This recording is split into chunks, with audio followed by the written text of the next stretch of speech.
you're shit out of luck.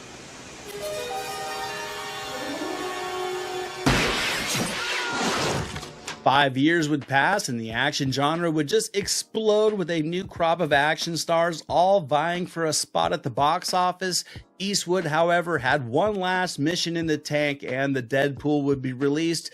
This time in the summer of 1988, in his final assignment, Callahan would find himself in a truly 80s action movie plot where a Deadpool game had been created and a serial killer is taking people out on this list with ease until he comes upon the name Harry Callahan.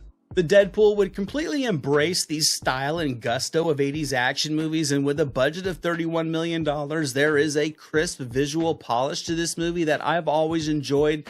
This was the Dirty Harry movie I watched the most as a kid. It just felt like it was on cable every weekend for a handful of years. And sure, the character of Dirty Harry was aging at this point, with Eastwood being 58, but with all the style and flair the Deadpool delivers, this movie never feels stale in terms of being just another been there, done that case for Callahan to solve once again. So I mean, for a part 5 in the action franchise, I think the Deadpool deserves credit for still showing ambition and willingness to grow with the times while still showing homages to the earlier films. I think this movie has great action set pieces and plenty of fun violence. I love the sequence with the remote controlled car. I think it's so well designed. I think the core plot of this deadly game is just gloriously 80s in all the ways that you could hope. And sure, it's a bit silly and ultimately the villain kind of is as well, yet I think it all gels perfectly into the just bravado of action movies from this era. You get an early cameo performance from Jim Carrey